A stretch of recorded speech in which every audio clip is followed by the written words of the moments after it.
네, 안녕하세요. 플라톤 인문학 TV 강사 김성호입니다. 그래도 날씨가 많이 좀 추워졌는데 어떻게 몸 건강하시는지요? 요즘에 들어보면은 여러 가지 이야기들이 많아요. 뭐 내란 전담 재판부 뭐 헌재에서 뭐 이렇게 제안하는 것들도 있고, 헌재가 아니죠, 대법원이죠. 어 그래도 뭐 여러 가지 문제가 있는데, 오늘은 이 국힘 내부의 문제, 좀 한동훈 문제, 뭐 단계 시판 문제도 있지만, 뭐 중도 문제가 자꾸 나와요. 중도 확장을 해야 된다. 뭐 이런 이야기들을 많이 하는데, 우리가 그러면은 한동훈이 중도인을 얘기하는데, 그 중도가 과연 실체가 있는 것인지, 과연 중도는 어떤 것인지, 이런 생각을 좀 해봐야 되지 않겠습니까? 근데 제가 볼 때는 이 한국에서 중도는 실체가 없어요.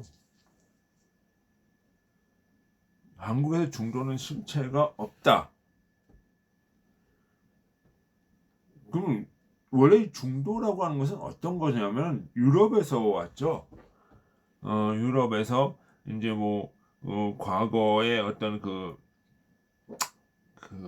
미소 냉전 체제가 붕괴가 되면서 1990년대에 이제 앤서니 기든스가 중도, 뭐 제3의 길을, 이런 걸 이야기를 하면서 사실 중도가 나오긴 했는데, 이거는 뭐냐 하면은 그 우파와 좌파의 어떤 서로의 어떤 장점들을 모아서 그래서 이제 하나의 아이덴티티, 중도라고 하는 아이덴티티를 만들자라고 해서 시작이 된 거예요.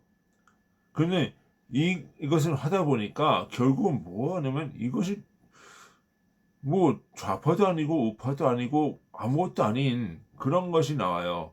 그래서 앤서니 기든스 제3의 길은 사실은 그게 나왔는데, 이것이 이제 김대중 정부에 들어서면서부터 이 제3의 길을 이제 채택을 하면서 그 중도다 뭐 이런 이야기가 사실 나와요. 그런데 이 중도라고 하는 것은 뭐냐면, 유럽에서는 중도라고 하는 것이 어떤 이데올로기적인 것보다도 정치 세력화가 되었죠.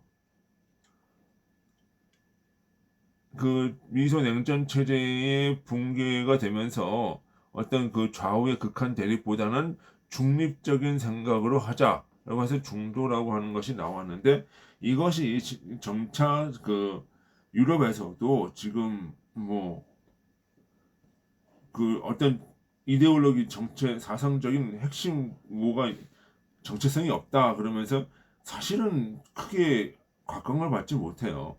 그러다 보니까 좌냐 우냐라고 하는 것도 뭐 이렇게 유럽에서도 지금 좌파냐 우파냐 이런 것이 나오는 거고, 그리고 중도층 내에서도 중도 좌파, 뭐 중도 우파, 거기서도 또 좌우가 나눠요. 사실은 어떤 정체 사상적 그 정체성이라고 하는 것이 없는 거예요. 그래서 그나마 유럽 같은 경우는 중도를 표방하는 정당이 나오고, 그러면서 하나의 정치 세력화 되었거든요. 그래서 중도라고 하는 것이 그때부터 나왔던 얘기예요. 근데 우리나라에서는 지금 그런 정치 세력화라고 하는 것이 있었느냐? 제가 생각할 때는 없다는 거죠. 예? 그러면 이 유럽에서는 그럼 중도라고 하는 것이 어떻게 해서 형성이 됐냐? 기존의 우파와 좌파에 있던 사람들이 서로 탈당을 해가면서 세를 모아서 중도라고 하는 어, 정치 세력을 나온 거죠. 그러면 그런 면에서 봤을 때는 하나의 어떤 정책적인 제3의 길이라고 하는, 물론 이제 아이덴티티, 어떤 사상적인 아이덴티티는 약하지만 제3의 길이라고 하는 정책적인 어떤 대안을 제시를 했고, 그리고 정치 세력화를 했단 말이에요. 그런 의미에서 중도가 사실은 그 영국에서나 이런 것에서 정치 세력화를 하면서 한때의 어떤 그 정권을 어떤 가지고 가기도 했어요. 그런데 한국에서는 지금 그런 모습이 있나요? 어떤 정책을 마련하려고 하고 대안을 제시하려고 하는 그 움직임들이 있었나요, 지금?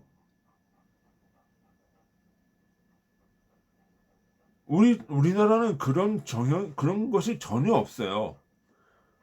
그러면 제가 한동훈 대표한테 이런 얘기를 하고 싶어요.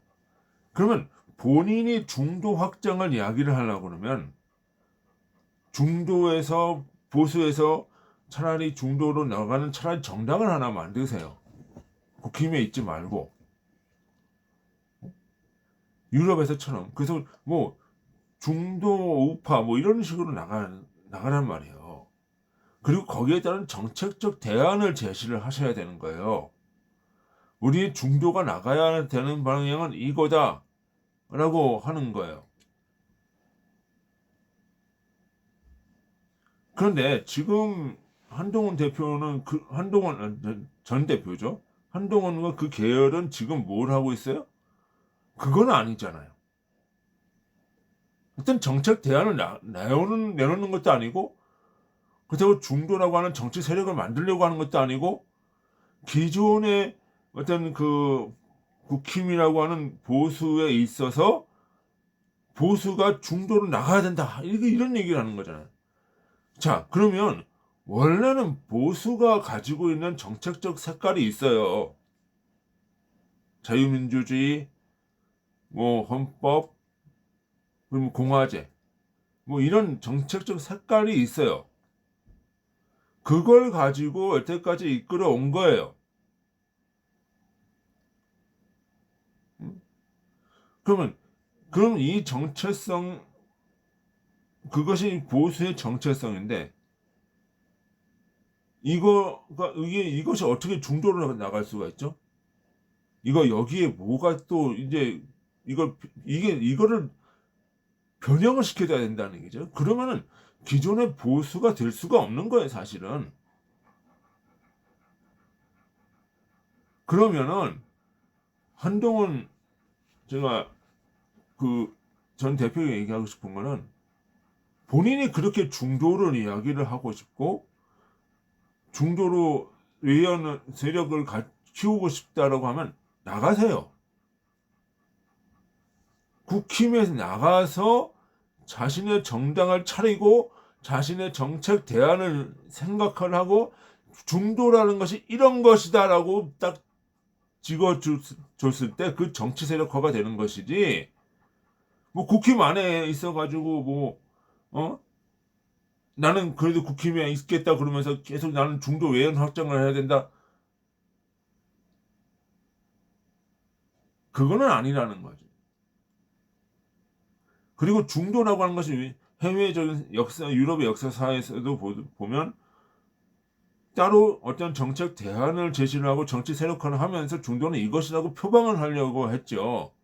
그러면서 세력화가 됐지. 기존의 보수 정당 내에서 또는 좌파 정당 내에서 이렇게 거기서 생성되지 않았단 말이에요. 그러면 거기서 자꾸 거기서 두면서 중도 외연 확장을 해야 된다 계속 이야기를 하게 되면 어떻게 되는 거예요? 보수가 가지고 있는 그 정체성을 흐려지게 된단 말이에요.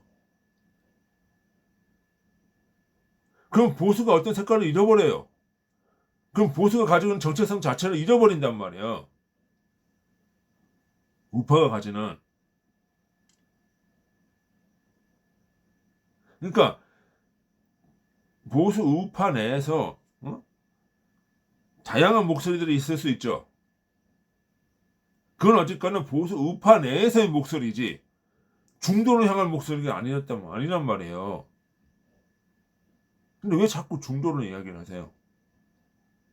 그럴 것 같으면 그냥 나가서 본인이 생각하시는 정책 대안을 마련하고 이데올로기를 생각을 하고, 야, 중도라고 하는 것은 이런 것이다라고 하는 것을 개념 정리를 해주고 나가세요.